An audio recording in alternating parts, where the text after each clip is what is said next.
few of the men I've been working with have been mentioning Corey Wayne to me recently, and I hadn't read his book. So I decided to grab a copy and read it for myself. So this is Corey Wayne's How to Be a 3% Man. I'm going to start off by saying there were definitely some lines in this book that jumped right out at me that I was like, no, that doesn't work for me at all. They don't work at all. But there's also plenty of good material in there. I think it's worth reading for a lot of guys. I think there's a lot of good basic practices that we should do, especially if you're coming from a pleasing, nice guy point of view. I think he does a good job of addressing that. Yeah, he also says that you need to read the book 10 to 15 times in order to absorb the material. I'm going to call BS on that. I really don't think you have to read this book 10 or 15 times to get what's in it. He repeats himself a fair amount of times in there. I mean, if you're going to get more out of it by reading it a few times, go for it. But 10 to 15 times, I'm just going to say that's rather arrogant for anyone to say that you need to read their book 10 to 15 times in order to get it. So I made a quick list here of some of the passages that I wanted to read for you and tell you my take on it. So the first one in my copy of the book, it's on page 100. Corey Wayne says, "I like to make eye contact with a woman and then keep it until she looks away. I will not be the first to look away. Only the most confident women won't look away. Those are the ones I'm personally interested in. When she finally looks away, I know that I have passed that first test of strength and dominance." Eye contact definitely connected with confidence, absolutely. But I can see guys on a train staring down women with this technique, thinking, I'm not going to break eye contact first.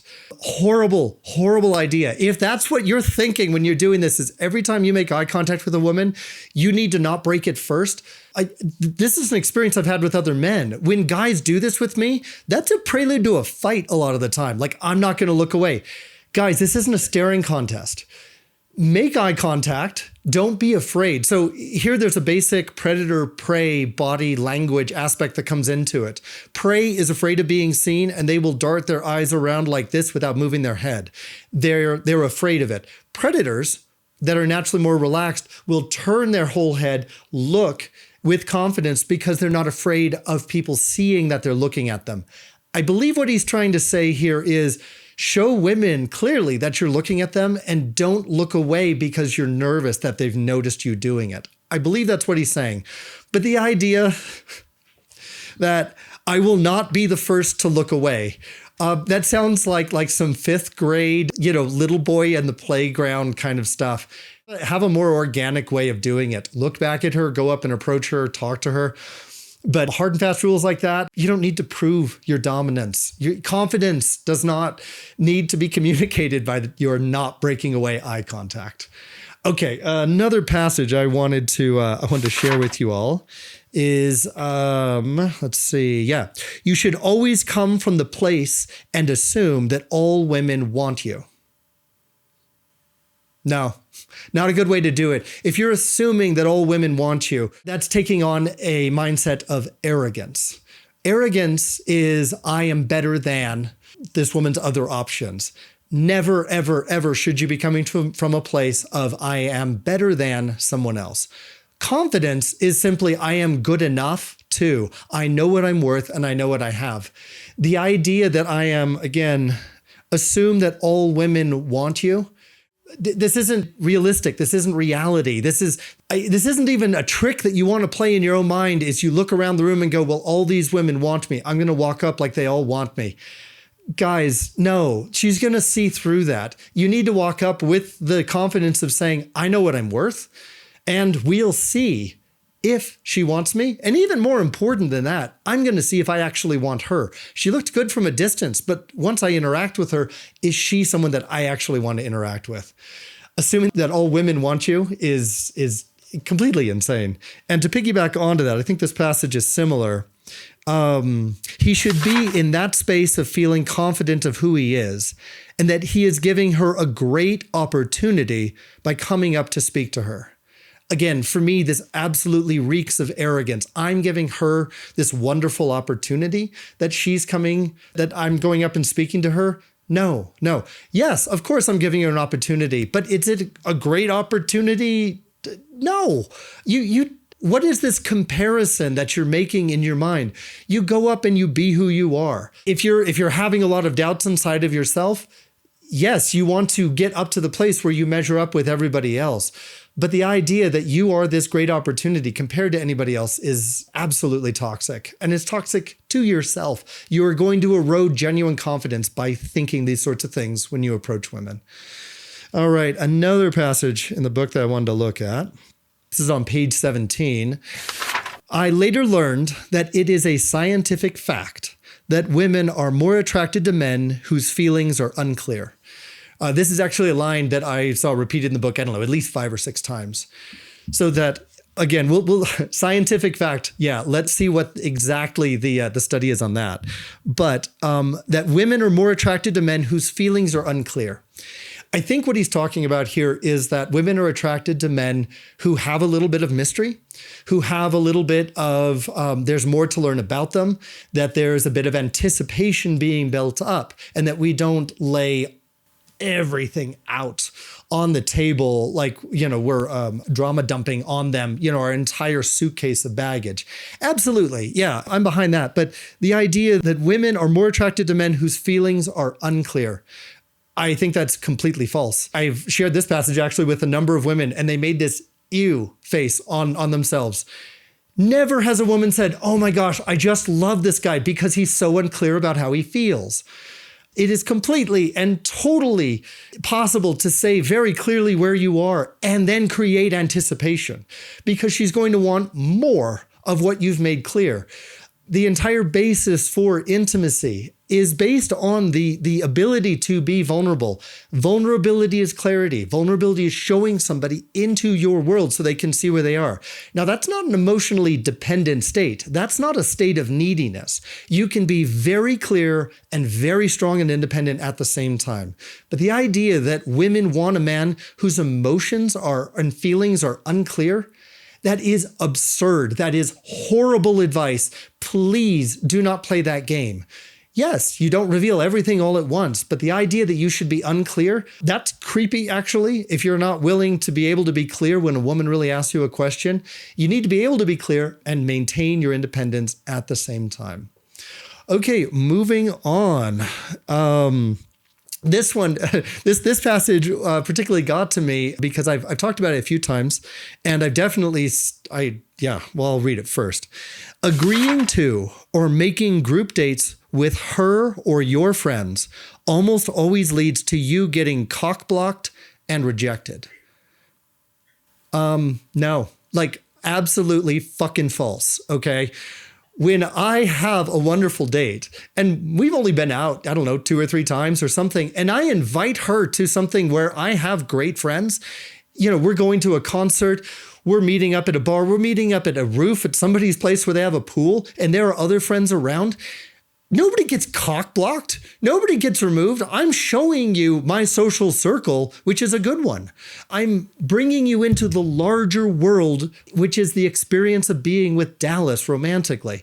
And look, it's not just one guy. There's actually a whole group of people I'm opening up your world. Also, very, very important, when it's just one-on-one communication, we are completely responsible for our interaction with that person. Their experience is very dependent on us. And my experience is very dependent on her because there's only the two of us.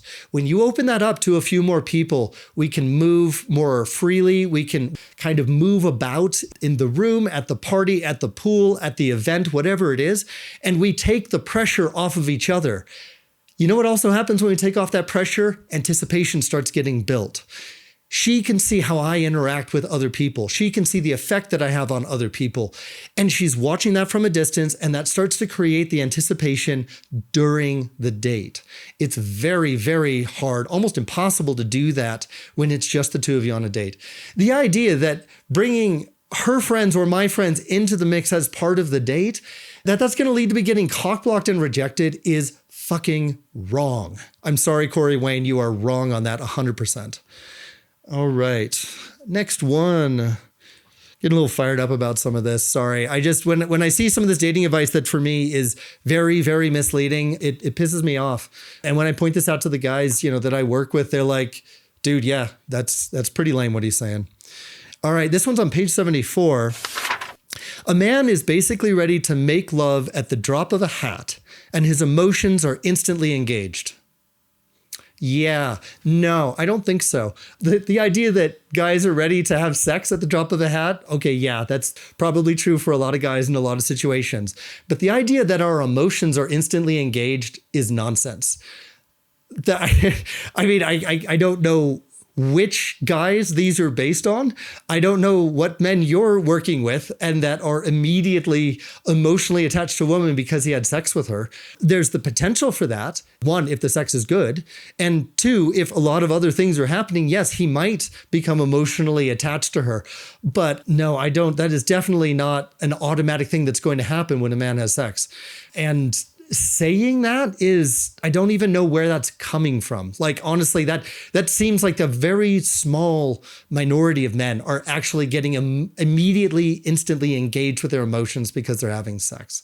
Yeah. And so there's a couple here that are kind of all come together. And I want to read a few of these because they talk about the whole purpose behind a date, like what you're actually going for. So this is on page 16, again, in this edition that I have. Page 16, he writes, men who are successful and have choice with women plan evening dates that can lead to sex at your place or hers.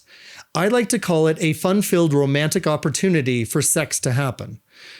That is, after all, the whole point of seduction, to get closer and closer to her until you end up inside of her. Yeah, sex isn't the point of a date. Sex is part of a date. Physical attraction is part of a date. Getting naked and being sexual with each other, that is a part of a date when it is right, when it fits in. But the idea that it's a goal, that is going to turn off so many women. Women don't want sex to be the point of it. They want sex to be a natural part of it. And if you're a guy and you're confident and you really have, as he says, men who are successful and have choice with women, you know that sex is part of a date and that you can choose whether you want to be part of it or not. The idea that this is supposed to be getting closer and closer until you end up inside of her, the idea that that's the goal is not there. Page 75. Allow her to feel safe to be in her feminine energy by making sure that she can feel certain you are in your masculine energy by being the leader and leading things to a successful conclusion in the bedroom. The bedroom isn't the conclusion. The bedroom isn't where it ends. The bedroom is just another place for intimacy to happen. Yes, I mean, I completely agree about helping her feel in her feminine and you being in your masculine and leading.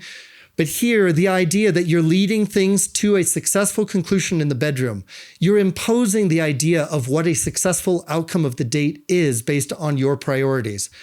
Yes, you have your priorities, but you don't get to define them for the whole fucking date, dude. No. And it's not a conclusion when you're in the bedroom. That's just a highlight of the date. And then that leads to other things. One more here along the same lines, and this will wrap it up. And again, he repeats this part rather often. The idea is to hang out on a date, have fun while you are hanging out, and hook up by making a physical move. The process of seduction is to get closer and closer to a woman until you ultimately end up inside of her. You should make dates in the evening that can lead to having sex at your place or hers. Most women sleep with men by the second or third date. Great, thanks for spelling it out for us. Not true, especially a lot of high quality women. They are not going to have sex on the second or third date. And again, the way that this is channeled and oriented is that sex is the purpose of a date. It's not. Sex is not the sign that the date was successful. Sex is not the conclusion of the date. Sex is not the thing that you should be working towards. When you program that into your brain as a dude, that I'm here to have sex, that this is where this is going, when you're doing that, you're going to turn off a lot of women that are looking for a much more complete and genuine connection. And the other thing is, you're turning off a lot of the things inside of yourself. You should be spending the entire day wondering, who is this woman? How much have I projected onto her? Do I actually want to be having sex with her? You should be drawing it into question because that is vetting her to yourself.